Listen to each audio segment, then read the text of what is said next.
Esta sintonía indica que vamos tras la huella hispana y me acompaña en este recorrido mi amigo José Carlos Mena. ¿Qué tal, José Carlos? Buenas tardes. Pues buenas tardes, una semana más aquí hablando eso de esa, como tú bien has dicho, la huella hispana, desgranando.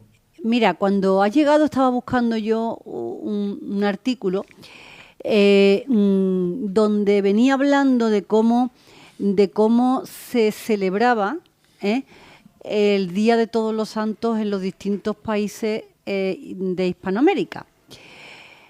Ahí se nota que dejamos nuestra huella.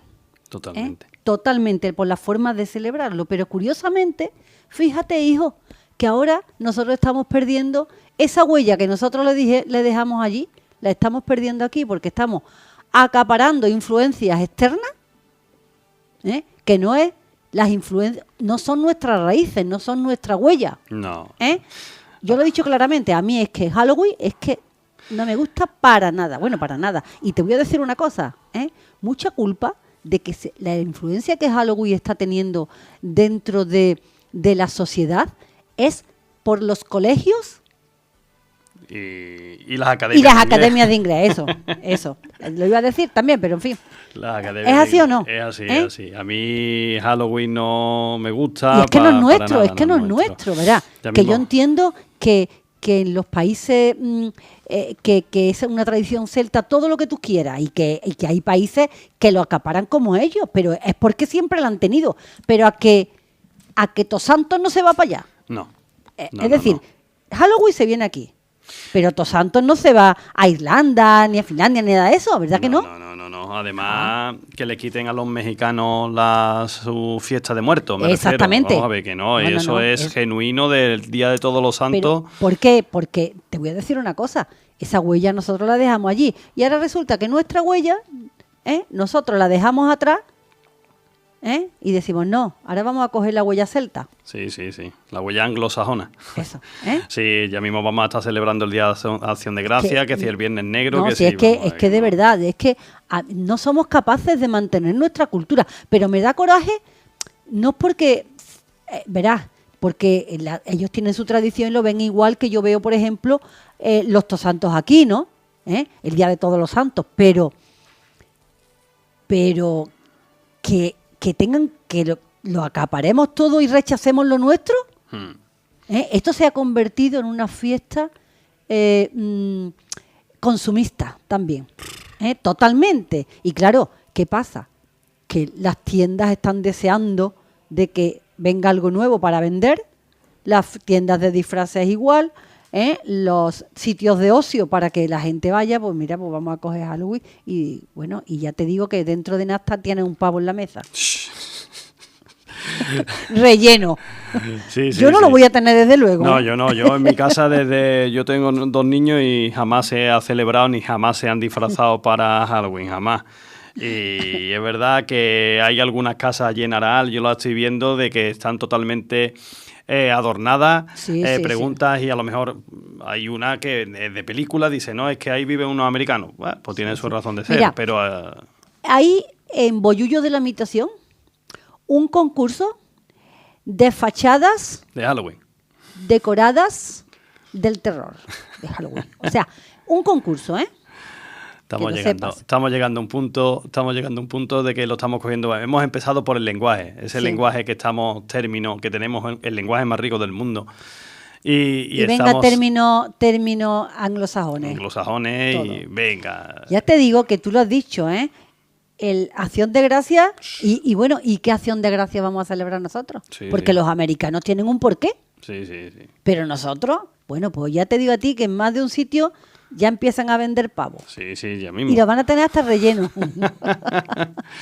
Ya mismo. Ya van a tener hasta relleno. Bueno, pasando ya a los temas que nosotros nos ocupa hoy. En primer lugar, José Carlos, vamos a hablar con un señor, Ángel Benzal, de una asociación. Vamos a hablar con él, si te parece, antes de de empezar nosotros Sí, sí, sí, a hablar me parece. de cómo se vivía en los galeones, Ujú. que a mí me interesa mucho eso porque te voy a decir una cosa, en un cascarón de madera, donde eso se tenía que dormir ahí en qué, en la cubierta, ¿no? Efectivamente. Ay, Ahora lo desgranaremos. eso, yo digo, aquí se, bueno, en fin, y las necesidades fisiológicas en un cubo y al mar, ¿no? Ya está. Ah, claro, no te lo digo yo más o menos, digo, por ahí tiene que andar la cosa. Bueno, pues si te parece, Sí. vamos a ver si podemos hablar Con Ángel. con Ángel, ¿no? Y mientras tanto, pues podemos escuchar esta sintonía tan bonita que, mira, aprovecha y cuenta por qué has elegido esta sintonía para este espacio. Sintonía es de la película 1492 de Vangelis, y siempre ese descubrimiento, ese choque de dos mundos, siempre me llamó poderosamente la atención, ¿no? Entonces, cuando decidimos, y estábamos hablando a final de verano de elegir una sintonía, esta siempre me gustaba, y es la primera que pensé por todo eso, que ese descubrimiento, por mucho que se empeñen en decir que no se descubrió nada, de que ya estaba ahí, efectivamente, vamos a ver, se descubrió para el resto del mundo. Se descubrió para el resto del mundo un nuevo continente, con nuevos paisajes, nuevas especies vegetales, animales, accidentes, ríos. El mundo occidental, Europa, no lo conocía. Entonces, para mí, ese descubrimiento de América por Colón fue algo tremendo, y esa sintonía que hace de la película que se estrenó ya hace tiempo, 1492, que se llamaba, es una sintonía magnífica. Me encanta, y es significativo para este programa tras la huella hispana.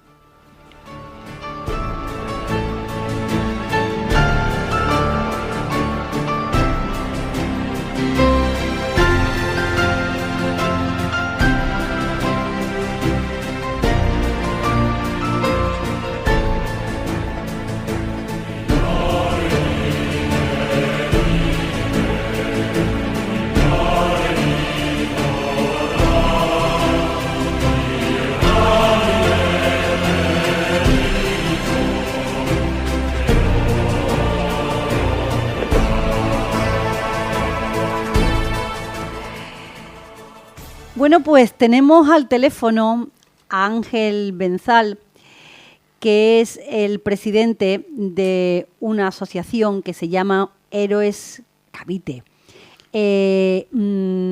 Señor Benzal, muy buenas tardes. Buenas tardes, gracias por invitarme. Hola Ángel, buenas tardes. Le saluda José Carlos. Buenas. A ver, nos gustaría que nos describiera aquí qué es la asociación Héroes Cavite. Pues la Asociación Cultural Héroes de Cavite es una asociación de divulgación histórica, hispanista, y nuestro principal objetivo es generar conocimiento, porque no se valora aquello que no se conoce, y los principales problemas que tenemos en este país, en particular en España y en la hispanidad en general, es esa falta de conocimiento, ¿no? O sea, no se valora lo suficiente, pero porque no se conoce ese legado, y ese legado me estoy refiriendo a la hispanidad, ¿no? Uh-huh. Y lo que se conoce es negativo, que es la leyenda negra que bueno, se han inventado pues los enemigos, que los que antaño eran enemigos de España pusieron una serie de falsedades o tergiversaciones que han perdurado hasta hoy en día, y otras personas, pues otros colectivos o otros grupos, pues lo están agitando hoy en día. Todos los países tienen su leyenda negra, pero España particularmente es el único que se la cree, ¿no? La leyenda negra pues, es algo que un país utiliza contra otro, pero nosotros tenemos la particularidad de que dentro del mismo país no la creemos. Y bueno, Héroes de Cavite somos una asociación con presencia en toda América, en en Filipinas, también tenemos capacidad organizativa también en Bruselas, en Bélgica y en 30 provincias de España, entre ellas pues Sevilla, Málaga o Cádiz o Granada. Es curioso, señor Benzal, que precisamente los hispanos vienen aquí, se sienten orgullosos de la madre patria y nosotros, vamos a meternos todos porque para qué vamos a sacar a nadie, pues parece que no estamos orgullosos de precisamente de ser la madre patria, porque eso de ser un pueblo hermano con tantísimos habitantes, yo creo que no lo valoramos. Uh-huh. Pues lamentablemente así es.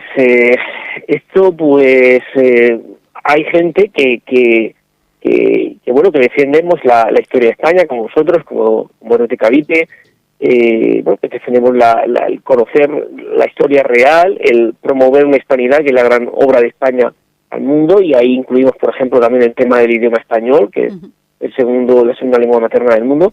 Entonces, bueno, pues nosotros estamos en esa línea. Luego hay un grupo de gente que puede ser un tanto por ciento de la población española similar a la que pues que está en contra, ¿no? Que hagas lo que hagas y digas lo que digas, siempre te van a poner un pelo y siempre te van a tergiversar, ¿no? Y luego, sobre todo, hay una masa, ¿no? La masa más amplia de población, que yo creo que es la que tenemos que centrarnos en explicarles, ¿no? Que la hispanidad, que es la leyenda negra, que hay, como he comentado, mucho desconocimiento en el sistema educativo, no se trabaja lo suficiente. Entonces, nosotros, por ejemplo, si estamos dando charlas en los centros educativos de España, o sea, estamos con un plan que cada vez llegamos a más colegios, con más voluntarios. Tenemos un proyecto de educación para la hispanidad, y eso lo lleva nuestro coordinador, Antonio Robles, nuestro coordinador en educación, que se está presentando a diferentes administraciones. Y bueno, pues también, pues si no tenemos tampoco los grandes medios de comunicación, pues nosotros, al igual que muchas otras asociaciones o personas a nivel particular, estamos desarrollando una red social, promover a través de las redes sociales que tenemos, que estamos construyendo, pues la hispanidad y luchar contra la leyenda negra. Entonces, pues no nos queda otra, o sea, con las armas que tenemos, pues seguir avanzando pues en esa unión hispana, que yo creo que no solamente es una cuestión cultural, sino también de futuro, ¿no? Es construir el futuro. Y el futuro, pues, por un lado, es importante saber de dónde venimos, ¿no? De ese 1492 y lo que eso supuso para América y para España y para todo el mundo, por supuesto, porque España cambió el mundo en 1492 con la llegada a América. Pero al margen de esa potencialidad a nivel cultural, pues también hay una potencialidad económica, ¿no? Todos los países pretendemos vivir mejor, y entonces lo que también pretendemos desde la asociación es que se conozcan pues las oportunidades empresariales, comerciales que puedan haber, y nosotros estamos contribuyendo, por ejemplo, en el reciente evento de Hispanidad Cartagena, pues por ejemplo, hacer negocios con las cámaras hispanas de Estados Unidos, o sea, hacer negocios en Estados Unidos en español y con las cámaras hispanas, ¿no? Entonces, bueno, pues otras veces pues han venido delegaciones de Filipinas, de México también, y bueno, pues en esa línea vamos construyendo, en una línea cultural, en una línea empresarial, y a futuro pues debería ser también algo geopolítico, porque si de abajo la ciudadanía reclama a sus dirigentes de que giren hacia la hispanidad, como está pasando, se está dejando notar en España, cada vez se habla más a nivel político de la hispanidad, y en Perú concretamente es también otro país donde también se está produciendo ese giro y en donde estamos muy activamente. Pues claro, en el momento que se den esos, la ciudadanía presione, pues el político pues lo va a sentir, lo va a ver y va a hacer políticas en esa dirección. Y luego pues a nivel de pues a nivel de países, pues buscar que se vayan buscando también esas relaciones, ¿no? Ya ahí las asociaciones ya se nos queda eso ya un poco más pequeño, ya tiene que ser esa geopolítica tiene que ser más entre países hispanos con circunstancias afines, que vayamos en una misma dirección, porque divididos pues no avanzamos lo suficiente. Se trataría de hacer algo como la Unión Europea, pero desde un punto de vista de los países de habla hispana. Yo conozco a Ángel, no lo conozco en persona, no lo hemos visto, hemos hablado varias veces por teléfono desde hace varios años. Me fichó prácticamente para Héroes de Cavite, y la verdad que la labor que ha venido haciendo desde la asociación, de empezar de cero, de ir cogiendo colaboradores en cada provincia y, como él bien ha dicho, en América, en Bruselas, para Filipinas. Entonces se ha hecho con una red de excelentes colaboradores que está haciendo una labor ingente de, como él ha dicho, divulgar, enseñar, que es lo que pasa, que aquí no se enseña. En España no se enseña nuestra historia, porque empezando por la fase educativa, la historia de España se enseña desde 1812 como si no tuviéramos historia. Entonces, yo he asistido a varias charlas, soy miembro, soy socio de la asociación. Desde Aral intento colaborar poco a poco con ellos. Entonces, hoy, como primer invitado estrenándose al teléfono, pensé primero en él, porque es una asociación, como él está explicando toda la labor que hace, y es eso, y va a más, porque hace poco en la Hispanidad lleva haciendo... ¿Cuántas jornadas hispanistas en Cartagena llevamos ya, Ángel? Llevamos 5 años. La asociación tiene 6 años y medio aproximadamente, y las llevamos aproximadamente, llevamos justos, este año hemos cumplido los 5 eventos en Cartagena, ¿no? Claro. Y no solamente eso, sino que también organizamos a nivel de Sevilla, pues un evento también muy importante, recordando la vuelta al mundo. Ese evento siempre se hace a principios de septiembre, y ahora en noviembre pues tendremos Hispanidad Burgos a final de mes, y ahora a principios Hispanidad León. En Madrid, pues durante los meses de septiembre, octubre y noviembre se suelen hacer alrededor de 2 o 3 conferencias a la semana. Esto ya a lo mejor se queda en una. Y bueno, estamos ya en San Sebastián, en sitios a lo mejor pues a lo mejor que hasta hace poco podrían ser muy complicados, como San Sebastián, Pamplona, Barcelona. Pues estamos haciendo conferencias. En Vitoria, vamos a empezar en Tarragona, y bueno, pues también pues destacar, pues al margen de esas conferencias presenciales, también hacemos conferencias en línea una vez a la semana. Y bueno, también tenemos la revista Raíces Hispanas, la de 500 años España-Perú, y se están trabajando en otras como los Brasiles Hispánicos, y también en una del Pacífico, ¿no? Y son revistas de descarga gratuita. En el caso de Raíces Hispanas es bilingüe, y bueno, pues al margen de esto, pues hay diferentes proyectos, ¿no? Por ejemplo, tenemos el observatorio sobre el Instituto Panhispánico del Español Global, que es el área de promoción y de poner en valor del idioma español que tenemos en la asociación. Y luego pues tenemos un área de educación para la hispanidad, la línea también con universidades. También tenemos el Observatorio del Sur de Gibraltar, el Observatorio sobre los Hispánicos.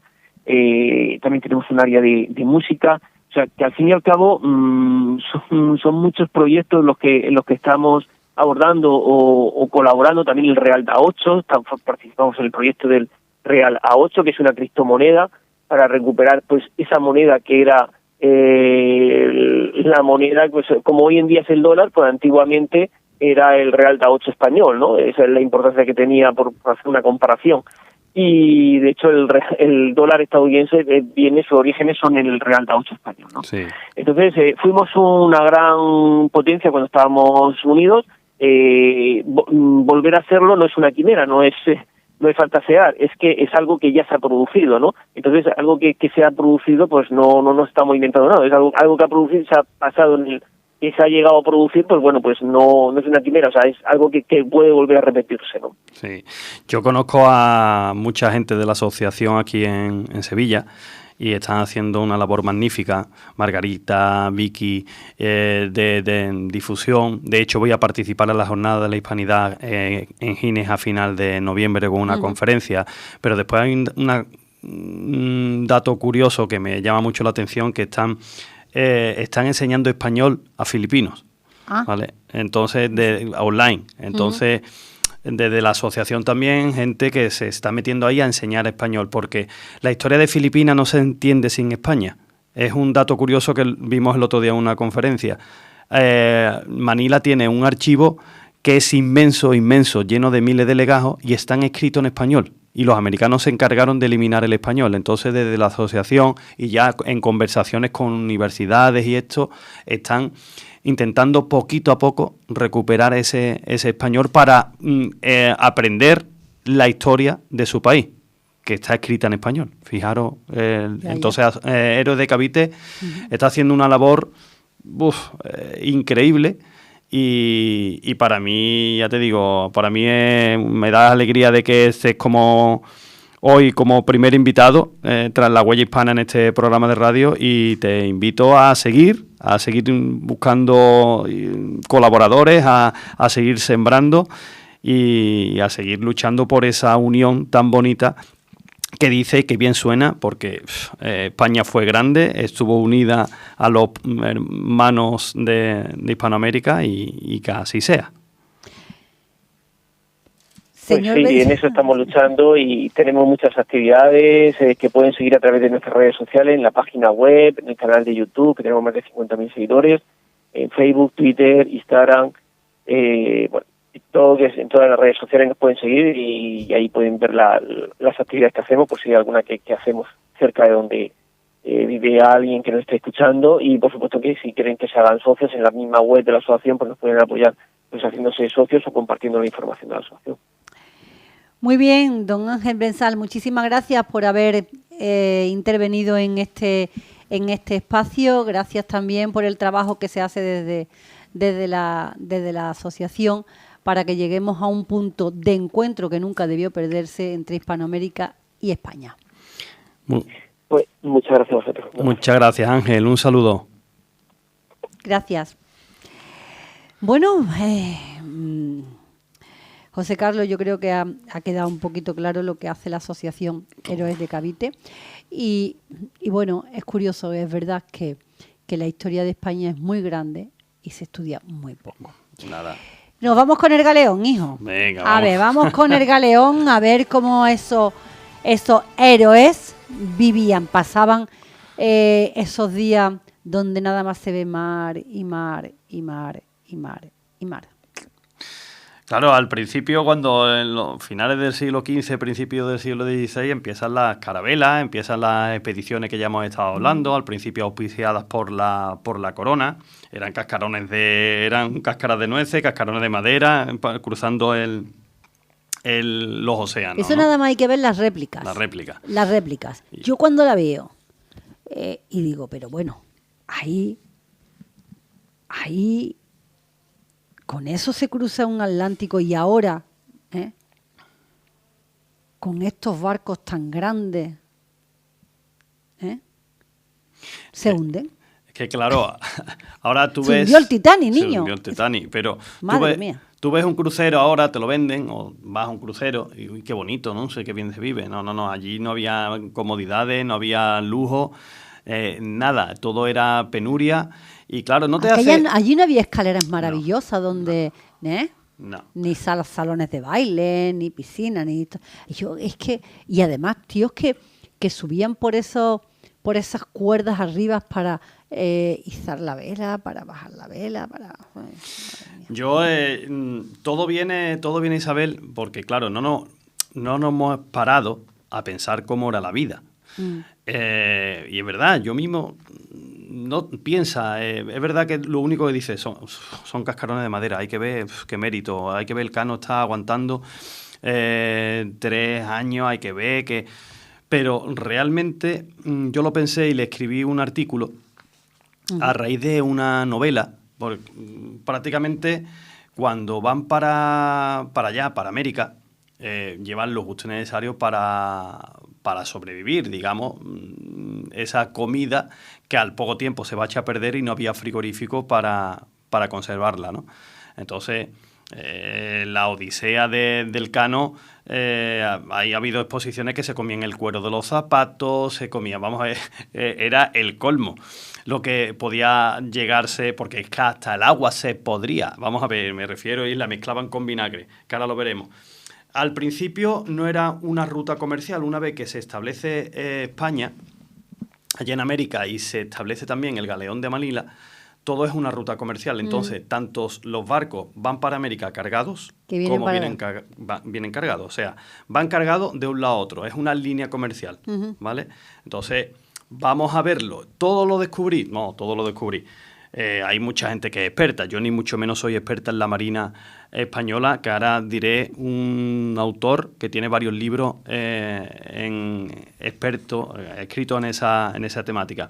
Yo, a raíz de la novela El aprendiz, de John Echanove, transcurre en la Sevilla del siglo XVII. Entonces, ahí se describe perfectamente una travesía por el Océano Atlántico de un chavalito, de un niño, ¿vale?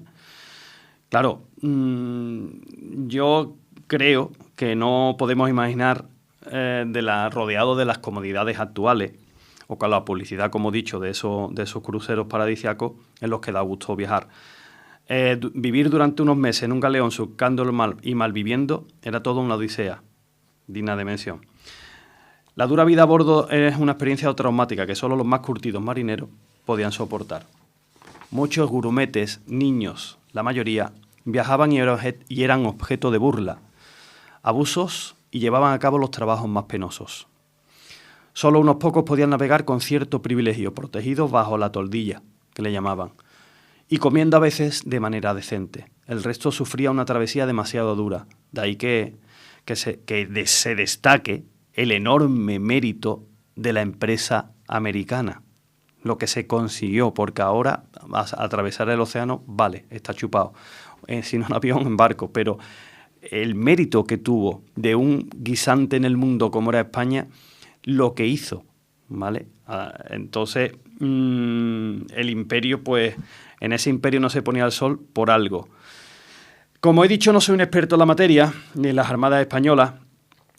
Para ello sería recomendable leerse los libros de don Guillermo Niciesa, que tiene varios Leones del Mar, tiene varios libros que son maravillosos hablando sobre la Armada Española de esos años, ¿no? Es un erudito.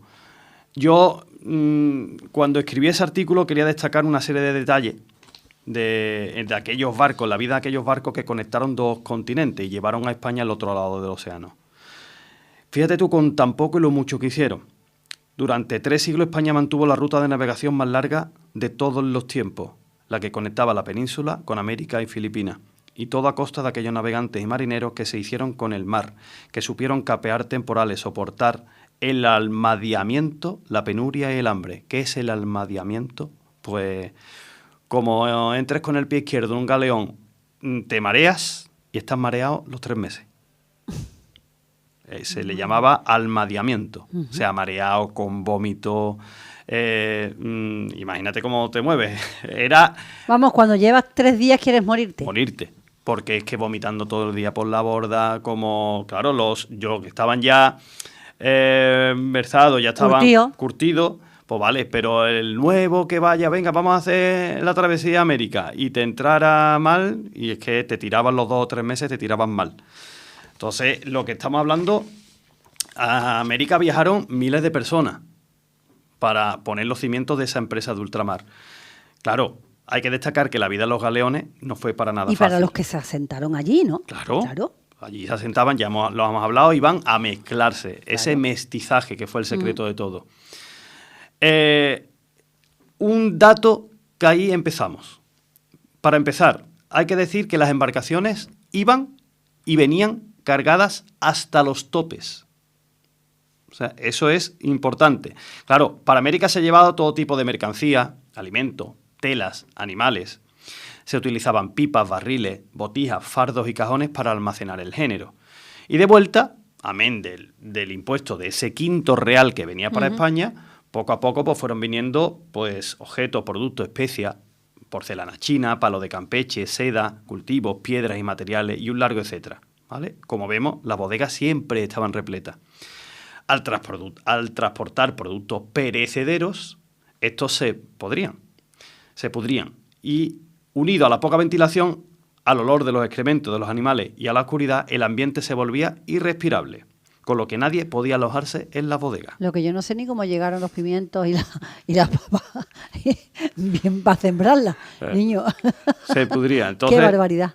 Así, la vida se desarrollaba siempre, como tú has dicho, encubierta. Claro. La vida. Encubierta. Claro. En bodega, nada. Nadie. Pero allí lluevo venté. Sí. Lo que haga allí, en cubierta. Entonces, vamos a verlo con números. En un galeón de unas 550 toneladas aproximadamente podían viajar unas 100 personas, de las que 60 o 70 sería la tripulación del mismo, la justa necesaria para el manejo del galeón. El resto podían ser viajeros buscando fortuna en el Nuevo Mundo, funcionarios, mercaderes y sus pajes correspondientes. Entre los miembros de la tripulación, entre esos 60-70, pues había una jerarquía marcada. El almirante, capitanes, pilotos, maestres y contramaestres. Y lógicamente pues estaban también los marineros necesarios, los grumetes y los pajes, generalmente niños imberbes, blancos de todos los trabajos más pesados y desagradables. También viajaban en un galeón carpinteros para reparar roturas del barco sobre la marcha, toneleros, calafates, sacerdotes, despenseros, cirujanos e incluso algún que otro soldado o artillero. El despensero sería el cocinero, ¿no? Sí. Eso. Que lo llamaban así. Despensero. Eso. Sobre la marcha un barco tenía que reparar sus propias heridas, cerrar vías de agua, reparar mástiles y jarcias, partidas, procurar comida, sanación o la salvación del alma. Todo estaba previsto, aunque no todo salía según se planeaba, porque los peligros del mar eran incontables y cualquiera sabe. ¿Cómo era la vida en alta mar? ¿Cómo pasaban las horas? Pues cuando la mar estaba en calma, el aburrimiento y la monotonía era lo frecuente. Y sin ver nada. Nada más 4 gaviotas. Dice, la tripulación se entretenía baldeando la cubierta, repasando las costuras deterioradas del velamen, accionando las bombas de achique, cuando era necesario, porque era de madera y por alguna vía de agua se abría. Claro. Entonces, en épocas normales de bonanza, pues enseguida se achicaba, venía el calafate y el carpintero y arreglaban la vía de agua. Elaborando estopas de cáñamo para que las utilizaran los calafates en sus quehaceres. Y reparando aparejos, entre otras cosas. Aquella rutina aburrida era rota por las 2 comidas.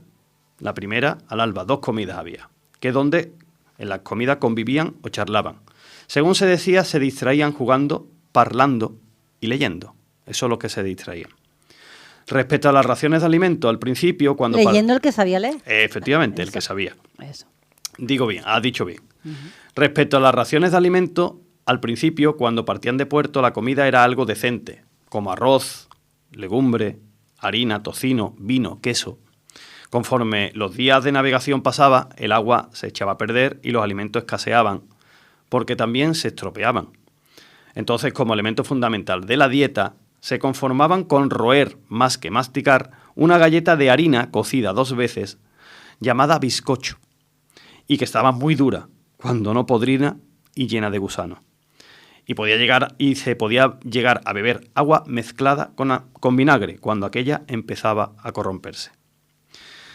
Hemos dicho que se distraían con la comida, de la que los pajes avisaban con una melodía rutinaria, salmodia prendida en alta mar.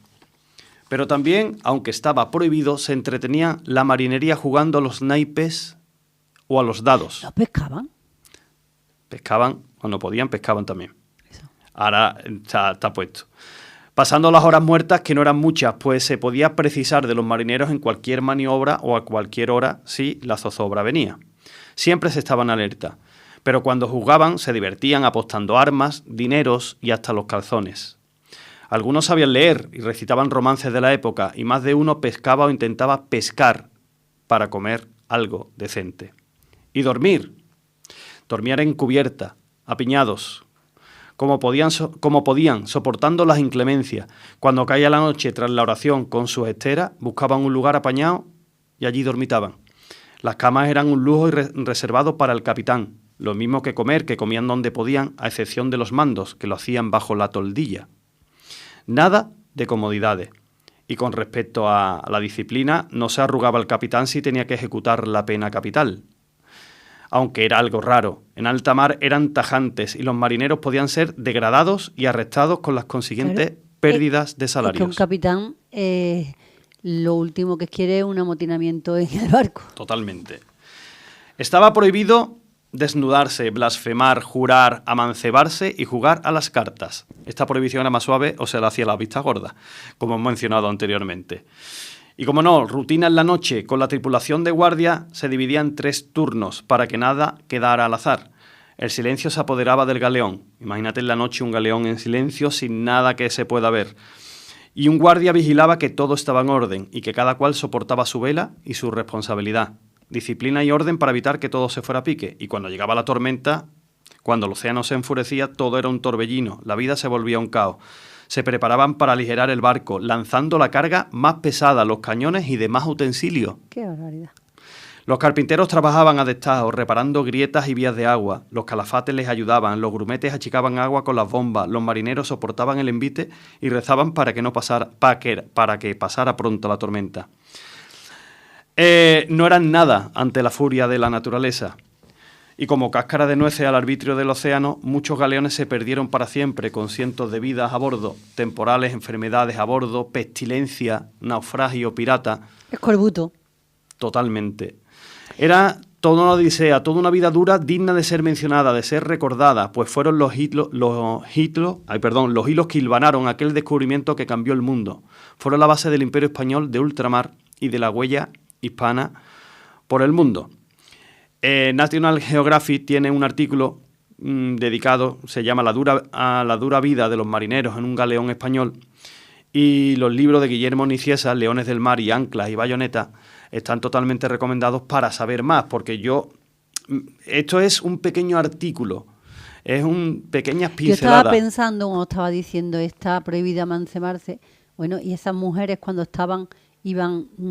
Imagínate, no podrían salir de donde estaban porque no estarían arriba, estarían ahí apartadas y no podrían ni salir porque estos hombres, imagínate. Pero ahora te digo una cosa, prueba de ello, de que el mar cuando manda, o la mar, como dicen los marineros, la mar manda. ¿Cuántos galeones, cuántos barcos de aquí a allá y de allá a acá se han perdido en el océano y están buscando todavía? Hay buscadores de tesoros, tú lo sabes. Totalmente. Y encuentran, y los que han encontrado han sido muchos, pero más habrá. Sí, precisamente que me acordé de ti porque el martes estuve en las Atarazanas. Ajá. Fue el martes, y me asomé con mi hijo a ver el archivo de India. Uh-huh. Entonces, claro, el archivo de India es espectacular, en la Casa de la Contratación, allí hay documentos, ahí está todo, porque se recogió todo, pasaje, mercancía, aventura, ahí está recogido todo. Y me decía mi hijo, papá, ¿tan importante este archivo? Digo, no, importantísimo. Aquí están todos los barcos que se han perdido. Aquí el Odyssey se encontró el galeón de Nuestra Señora de las Mercedes. Entonces, hay gente que se pasa buscando ese barquito perdido y al final lo encuentra por la travesía, por el derrotero, por el rumbo seguido. ¿Y dónde se le perdió? Aquí. Pues entonces estará por esta zona. Y se encuentran y se sabe lo que transportaba. Se sabe lo que transportaba. Uh-huh. Entonces, ¿cuántos barcos se perdieron? O eran objetos de piratas y de los ingleses, que para mí los ingleses siempre han sido unos piratas. Igual como el hecho de... La odisea del Glorioso, que se enfrentó él solo, no sé si fueron a 8 o 9 barcos ingleses, lo que sabían que venían cargados de oro, pero había llegado a La Coruña y había descargado el oro allí. Todo el oro, la plata, la había descargado allí, ¿no? Entonces, cuando fue apresado no tenía nada, pero fue luchando él solo contra 8 o 9 a lo largo de varias jornadas.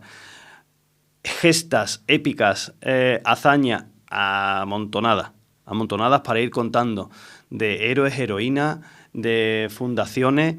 Entonces, claro, yo simplemente he traído, porque para que veamos la importancia que tuvo esa empresa americana, es que la vida en el galeón no fue fácil. No fue fácil para nada.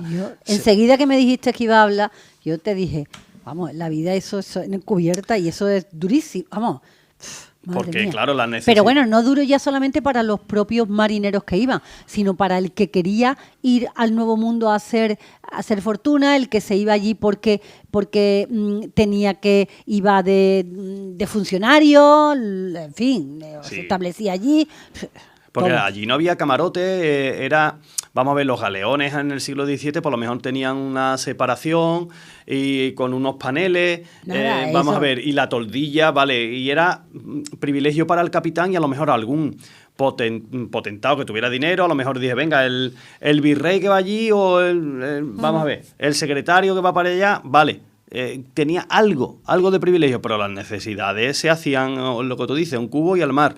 Se dormía en cubierta, allí no había cómodas habitaciones y duraba la travesía 2-3 meses. Y eso que no te encontraras una tormenta, como te encontraras una tormenta. Madre mía, en fin. José Carlos, tenemos que dejarlo aquí. Perfecto. Cuántas cosas. Muchísimas gracias, como siempre. Y seguimos detrás de esa huella. Pues sí, seguimos de esta huella y la verdad, invito a seguirle, a leer, a seguir leyendo, a seguir investigando y seguir a Asociación Cultural Héroes de Cavite porque hace muchas charlas en muchos sitios, los que nos puedan escuchar.